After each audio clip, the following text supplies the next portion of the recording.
Hello and welcome everyone, all of our Chiro Thought Leaders out there, and welcome to a very special interview. I am here with Dr. Matthew Hodgson, and a lot of you might recognize that name. We mentioned him on the Ask Dr. Zaino show a few weeks ago. Sent us a heartfelt email, and we wanted to reach out to him. We actually wanted to have him on the Ask Dr. Zaino show because of his story and the amazing things that he's pushed through, been through, and still accomplishing in the name of his family, but also in the name of chiropractic and just pushing forward. So let me go ahead and just introduce you. Is it Dr. Hodgson or do you go by Dr. Matthew? I know I go by Dr. Tabor sometimes. So Look, whatever you call me is fine. So, Awesome. yeah. Well, thank you for taking the time out of your schedule. I know we tried to get you on the the Ask Dr. Zaino show, but with the time difference in Australia, it's just like almost night and day, right? Yeah. So tell us a little bit about you. Tell us your whole story. I'm sitting here. I want to listen and start from the beginning and take us on that journey. So I graduated from a local university, and I was offered a position in England and Ireland. And so at the time, I was really passionate about ice climbing. So I would work for a period of time, and then I would ride my motorbike down to the French Alps and go ice climbing. So I did that for a while, and that was fantastic. And I was working along the northern coast of Northern Ireland, and someone came around a corner on the wrong side of the road, and I ran off and I ran into a cliff. And so I was pretty badly injured. I was in a coma for about 5 weeks. So my parents got that knock on the door on the other side of the world that none of us want, the middle of the night, the police knocking on the door saying, look, your son's been in a bad accident. You need to get there as soon as possible. So I was in a coma. I fractured 6 vertebrae in my spine. So I ended up with a complete T5 paraplegic injury. Wow. But I broke most of my ribs and my lungs collapsed. So I developed quite bad pneumonia. So I was ventilated. I tore open my stomach and I ruptured my spleen, and I smashed my knees. I had my kneecaps removed, and I broke my jaw. I had a metal plate in my jaw, and a couple of other things that I never seem to remember. So wow, yeah, it was pretty amazing. Were you in college at that point, or? No, I'd graduated and Okay. I'd been working, so I was lucky Practicing, in that. like from chiropractic school, or? Yeah, so Yeah. I'd been out for about 2 years. Gotcha. So um, so And did you have I a guess family at that point? no, I didn't have anyone. So I guess in terms of the experience of being in intensive care was pretty amazing. So they have. In Northern Ireland, they have a really unique system because they've had a lot of traumas, a lot of multiple traumas. They have a nurse that sits next to you 24 hours a day, and so it was quite an amazing thing that, like, I couldn't talk because my mouth was wired together and I had a ventilator breathing for me, and I couldn't move when I came around, but I had this sensation of, because I had pneumonia, like the fluid would build up in my lungs and I felt like I was drowning. And so they had to stick a tube down into my lungs and suck the gunk out every now and then. And it was weird. So like there were some nurses that were amazing, but there was this one nurse that was always on at night that was really a bit haphazard.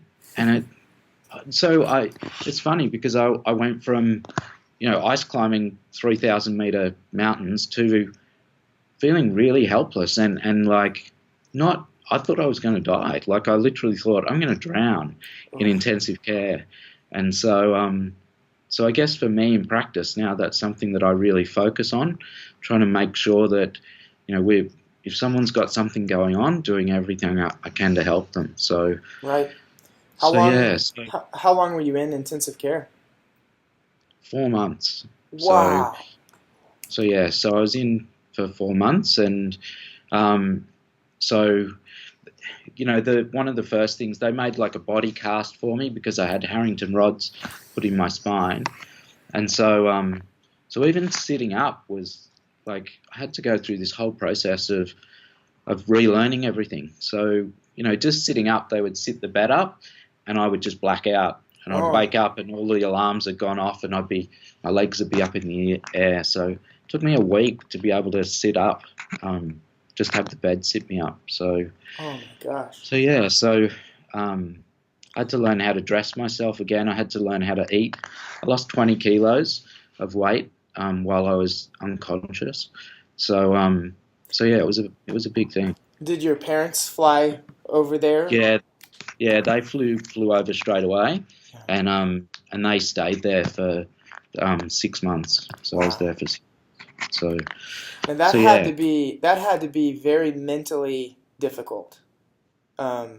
I mean, because you explain it going from being able to climb, ice mountains or whatever you call it, to not being able to sit up in bed, and talk about the mental. I mean, there must have been times where you felt like giving up, but what was it that drove you forward? I think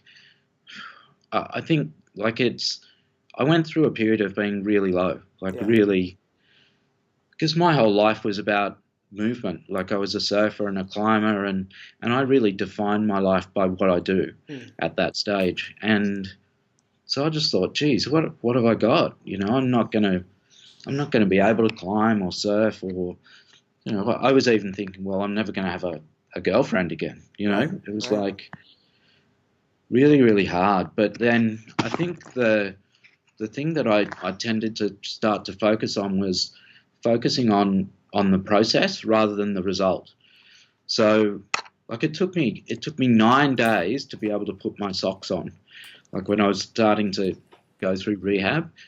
And so I just really tried to focus on what's the next thing that I need to do. Because if I had a thought at that stage, okay, I need to get out of hospital, I need to find a job, find a partner, it would have just been overwhelming. Yes. So it was just about that. I think that's beyond amazing wisdom right there, that all of us, I mean, you could extrapolate that. Obviously, you had it in a whole different realm, but even in business, we can't focus on the result all the time, or we'll want to quit when something doesn't turn out the way we wanted it to. We have to focus on the process, and then if you keep focusing on the process for long enough, then the results, they come when they come, right? Yeah. So yeah, absolutely. Wow. So yeah, I mean, I had to learn how to feed myself again.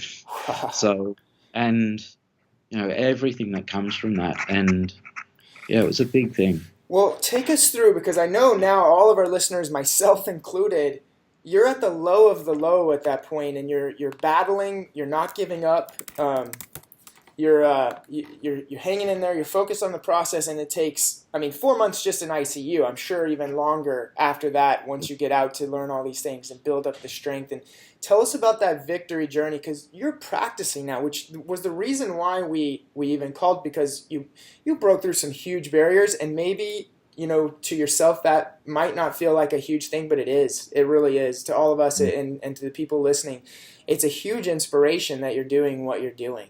Tell us about after that. How'd you meet your wife? Tell us about your kids and how you got into practice again and those things. So when you have a spinal cord injury, people will tend to say, well, you should play basketball or you should play tennis or that sort of thing. And I was crap at those anyway, so I'm not going to be good at them now. And my what defines me is really things that involve mental and physical skill. And so I got back into practice, which was a massive thing, and I worked really hard. Like I worked for 4 years. I had no holidays, so I wouldn't recommend that. Wow. But eventually I thought, okay, I'm going to try and find something outside of work, and I decided to try snow skiing. And so I signed up for a week trip with a local disabled sports council, and I can remember sitting on the minibus, and looking out of the window. So there was a bunch of people with different disabilities, and then there were volunteers. And I remember looking out the window and seeing this girl, and I thought, gee, she's nice looking.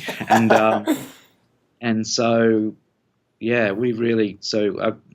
Lorna, my wife, was a professional skier for a long time, and so we met, and and I chased her. So good for you. So yeah, that was probably the best trip I've ever had. My kids say it's the most expensive trip I've ever had. So, but yeah, so I met her, and she's just amazing. She's an incredible woman. So absolutely. So skiing is a real passion for us, and we've skied in a lot of different places, and now to ski with my kids is it takes things to a whole other level. It's just incredible. It's really amazing. That is so awesome. And how old are your kids? My kids are 8 and 6. 8 and 6. So, yeah. Yeah. We were talking about earlier. So my son is a better skier than me now. Really? He's skiing runs, and I can't keep up. So yeah, but it's very cool. Now, this is off the subject, but there's ski resorts in Australia? Yeah, there are. We don't have a great deal of snow. Didn't even know that. Like you guys, but yeah, we're skiing through gum trees, and there are wallabies. So and wombats. Watch out! You gotta watch where you're going. That's right. So yeah. Man, that's phenomenal. I gotta tell you, you have a story that takes people down and up, and that just in the 12 minutes that we've been talking so far has been. Just a fun interview to do because, I'm really excited for you in your next step. One of the things the reason why we're doing this interview is you're asking how can you, take that to the next level? How can you, outside of your practice, grow? And I think it lives inside your story. And what I would do, just my personal advice from just being around some people who have done a really good job of molding their story and presenting it, is that's exactly what I would work on, is try to touch base with people like Roberto Monaco, and people that they have a passion for telling the story and shaping the story, because as you learn to tell it, it will only get more powerful. I'm not sure if you've told your story in front of an audience, or maybe you do for your patients, but just what you've said so far was moving. And I think when you use it to tie it in and bring in that audience, and then use it to move people into an action, you'll be unstoppable, man. You'll be able to get to that next level, and you'll be able to reach more people than you even are in your practice. And I just got to tell you that it's very. I'm just honored to have you on the show, and it's very. I don't know the word. I'm proud of you, and I'm proud that you're a chiropractor, because you work hard, you care obviously about others and giving back, and you cared enough about that kind of helping people and caring about your family to reach out and to ask how do you get that story out to more people, Yeah. And I hope we can help you do that.